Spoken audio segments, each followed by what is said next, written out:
Prendre un café avec la mairesse d'Élisabethville, vous allez vous poser des questions, mais moi non, parce que j'ai d'abord lu Élisabethville, tout en souhaitant la bienvenue à Marie-Françoise Taggart. Bonjour Marie-Françoise.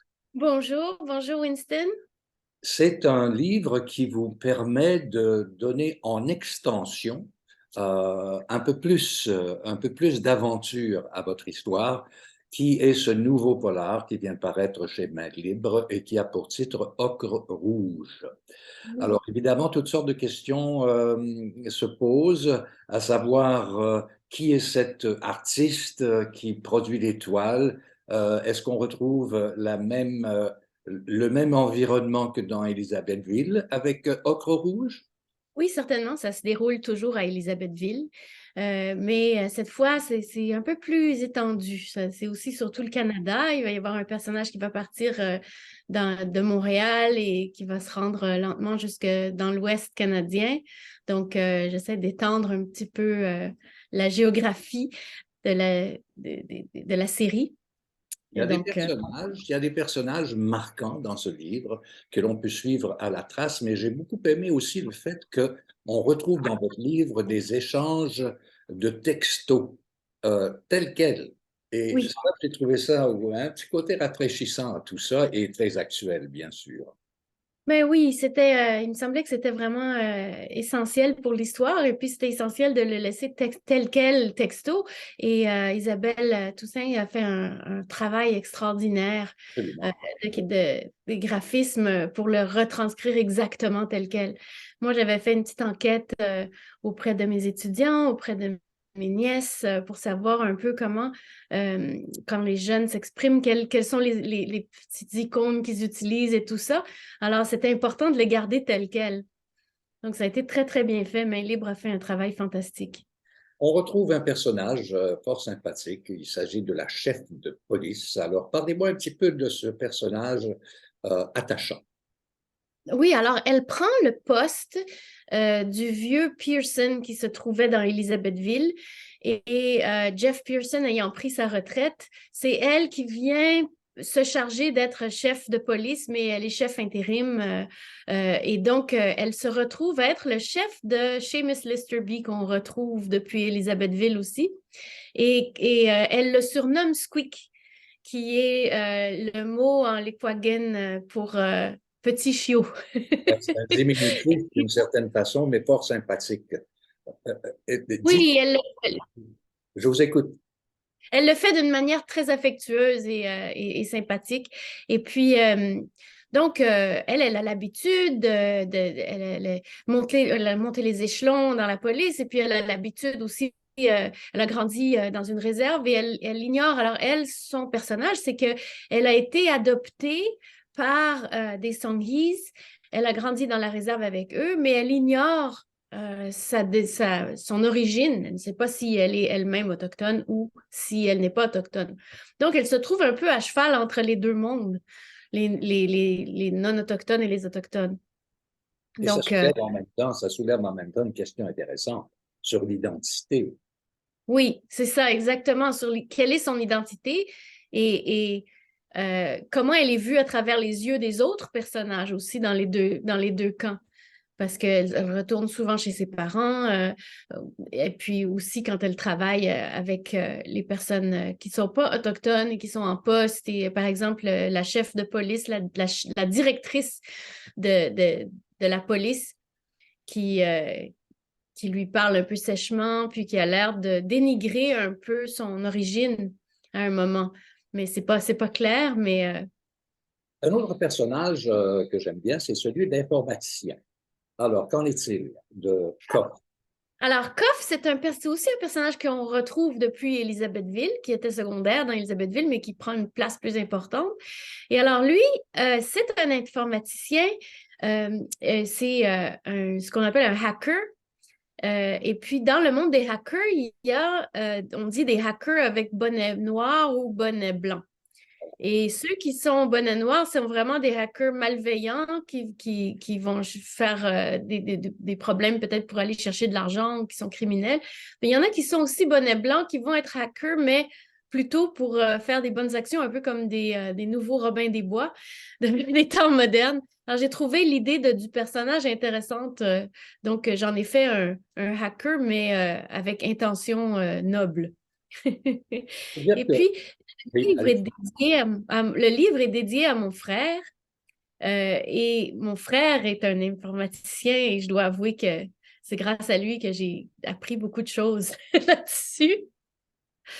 Donc, c'est ça. apparaît aussi cet artiste un peu mystérieux, tout Oui, dans le contexte de toute cette histoire qui est quand même plus sombre. Hein. C'est une réalité. On est dans l'univers, dans un univers glauque, un univers où il y a de la drogue, un univers où il y a de la traite. Alors, on traite, et l'histoire le dit, hein, partout au Canada, la traite des Autochtones est un problème majeur. absolument. Puis, euh, donc, moi, quand j'ai écrit ce livre, avant de l'écrire, je pense 60% du travail en amont était vraiment une éducation. Parce que même si j'étais déjà sensibilisée au problème, il a fallu vraiment m'éduquer. Le gouvernement du Canada a mis en ligne des cours qui sont très, très bien faits là-dessus, justement. Mais le sujet est très lourd. Et moi, je ne voulais pas nécessairement faire un livre, le traduire de manière si lourde, mais il fallait danser une danse assez, euh, pas, je dirais pas difficile, mais délicate, disons, pour pas non plus faire quelque chose qui soit juste drôle ou qui passe à côté complètement.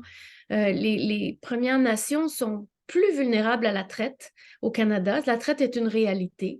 Alors, quand on dit la traite des personnes, c'est en anglais, c'est human trafficking, et c'est le fait que certaines personnes soient entraînées et ensuite contrôlées par d'autres et qui soient exploités, soit pour leur travail ou exploités de manière sexuelle. Et donc, dans mon livre, c'est surtout l'exploitation sexuelle dont il est question. Les Premières Nations sont plus souvent victimes de racisme, de discrimination, de pauvreté, et surtout quand elles sont dans des endroits où elles ont perdu leur filet social, leur sens de communauté, alors elles sont plus vulnérables. Mais ce ne sont pas les seules. Il y a aussi les jeunes filles québécoises, jeunes filles et garçons québécois, ou en tout cas de langue française, donc même pas nécessairement québécois, mais de langue française qui peut-être parlent mal anglais et qui sont peut-être moins bien outillés à ce point de vue-là pour résister ou pour déceler de- des- Les comportements. oui, exactement, des comportements ou je veux dire, par exemple, des macros qui essaieraient de les avoir en ligne. Alors, c'est un peu de ça dont il est question. La vente d'enfants, c'est très lourd, c'est très difficile. Donc, ça a été une partie, pour moi, des fois, il fallait que j'écrive, des fois, il fallait que j'arrête d'écrire, que j'aille me ressourcer. Je ne pouvais pas écrire d'une manière aussi rapide que d'autres livres. Ouais. Il faut dire qu'il est question des mineurs aussi. Hein. Oui, c'est ça. C'est pas des adultes dont il est question la plupart du temps, ce sont des mineurs qui sont entraînés dans cette voie-là. Et, Oui, ce sont des mineurs et pourquoi? Parce que ce sont des gens, des jeunes qui voient peut-être pas la réalité qu'il y a derrière, qui croient un peu ce qu'on leur dit en ligne, qu'ils le croient plus facilement parce qu'ils sont plus jeunes, ils ont moins d'expérience, tout simplement. Et dans les codes que j'ai exposés, ce sont des jeunes qui ont peut-être des, euh, des- moins de filets sociaux. Quoique la jeune fille, il y a une jeune fille québécoise, Ophélie, euh, elle vient d'une famille très normale, très gentille, très aimante. Elle a deux sœurs, etc. Donc, c'est pour montrer que c'est quelque chose qui touche peut-être aussi des gens démunis ou victimes de racisme, mais c'est aussi quelque chose qui peut toucher n'importe qui. Et c'est pour ça que le slogan que j'ai mis pour le Révin, qui est cet artiste, son slogan pour les expositions, c'est voir, c'est mourir un peu. Parce que réellement, quand je m'éduquais pour ce livre, c'est ça. Voilà, voilà. Alors, son slogan, c'est un œil qui est représenté, et puis en dessous, c'est écrit voir, c'est mourir un peu. Parce qu'il y a des choses qui se passent sous notre nez qu'on ne voit pas. on a souvent l'impression que c'est dans l'Ouest que ça se passe. On parle du Manitoba, on parle de l'Alberta, on parle de la Saskatchewan. Les difficultés que connaissent les Autochtones là-bas, même en Colombie-Britannique, on sait que le fléau de la drogue est imposant, particulièrement dans la capitale provinciale. Mais ça existe aussi au Québec. Et est-ce qu'on ferme les yeux là-dessus? Est-ce qu'on préfère regarder ailleurs? Ben, c'est sûr que si on a un problème criant quelque part, celui qui crie le plus fort va attirer l'attention, on va regarder ailleurs. Mais ça commence souvent, le périple de ces personnes qui sont sous la traite va commencer dans l'est du pays, puis va aller lentement vers l'ouest. Et puis, une fois qu'ils sont dans les prairies, disons, ils vont souvent rester faire des trajets en forme de triangle et puis aller d'une ville à l'autre et elles sont déplacées d'une ville à l'autre et elles ne peuvent pas voir non plus quand elles sont déplacées, elles ne voient pas où elles sont déplacées. Donc, elles n'ont pas vraiment conscience et elles sont droguées, Ouais, évidemment. c'est ça. Elles sont sous le contrôle du MAC, le contrôle, tu sais, je veux dire, de cette espèce d'imbécile immutable qui contrôle leur destinée, leur vie. C'est assez dramatique. Alors, de retrouver dans un polar un fond aussi, comment dire, aussi fort, aussi frappant, aussi marquant, c'est un tour de force parce qu'il faut, à titre d'auteur, tirer sur le fil rouge d'une histoire pour avoir le Oui. début, la montée dramatique, la conclusion et tout ça. Donc, c'est beaucoup de travail. Ben oui, puis c'est un travail que j'aime beaucoup faire et j'aime bien écrire et planifier ce que je vais écrire. Et puis ensuite, à l'intérieur de ces petites plages planifiées, là, je laisse aller mon imagination. Mais oui, il y a beaucoup de travail de planification, puis d'arrangement, de recherche. Alors, les recherches, ça, c'était vraiment une très grande partie parce que c'était des sujets qui étaient, comme j'ai dit, un peu difficiles et lourds. Et Compte tenu, Marie-Françoise, du succès qu'a connu Élisabethville, est-ce que vous avez été porté par ça? C'est ce qui vous a oui. permis de continuer l'histoire, de raconter? Parce que cette histoire n'est pas finie encore. Non, elle n'est pas finie. Il y a le numéro 3 et le numéro 4 qui viennent, sur lesquels je suis déjà en train de travailler. Non, c'est pas fini, mais je vais essayer de faire bouger un peu l'action de plus en plus vers l'est du Canada, vers d'autres régions du Canada, disons, et prendre encore une fois des personnages secondaires pour les faire réapparaître dans les autres. Mais oui, donc Alors, est-ce que j'entends une traduction possible de ces romans? j'espère, Voilà. j'espère. Euh, euh, Ça concerne tout le monde au pays. Pardon? Ça Oui, concerne tout le monde au oui, pays. exactement, ça concerne tout le monde au pays. Pour moi, c'était vraiment important de faire un roman euh, policier, mais un roman canadien. J'ai eu cette chance immense de vivre dans plusieurs endroits au Canada, dont la Colombie-Britannique pendant une dizaine d'années. Et puis, bon, je suis originaire de Montréal où j'ai grandi, et puis ici à Ottawa, et puis dans d'autres endroits.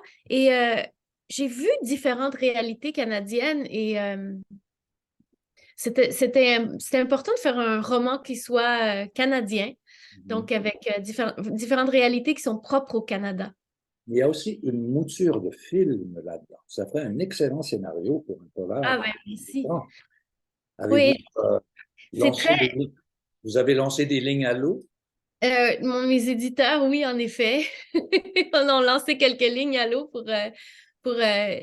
parce que ça pourrait devenir un bon scénario, je pense. Je pense que j'écris d'une manière très cinématographique et BD. Et j'aime écrire comme ça. Beaucoup visuel. Mon père faisait du dessin animé, ça m'a beaucoup frappé dans mon enfance. J'ai grandi dans son atelier où il faisait du dessin animé à l'ancienne et tout ça, en photographiant chaque image et tout. Et tout le processus, le storyboard, le scénario, tout le développement d'un film me fascinait depuis l'enfance. Alors j'ai baigné là-dedans, donc c'est évident que je pense que ça se voit un peu peut-être dans mon écriture. J'ai bon espoir que vous allez faire un bon bout de chemin avec cette série qui s'est amorcée avec Elisabethville, que l'on poursuit dans Ocre Rouge, surtout en rencontrant, moi je suis un peu sensible aux arts visuels, alors j'ai beaucoup aimé les passages où il est présent, sa réflexion, son espèce de philosophie de la vie et le mystère qui l'entoure. Alors, Écoutez, je vous remercie beaucoup, Marie-Françoise Taggart, d'avoir été là ce matin et donne rendez-vous au prochain Polar. C'est un rendez-vous. Merci beaucoup, Winston. Merci, Marie-Françoise.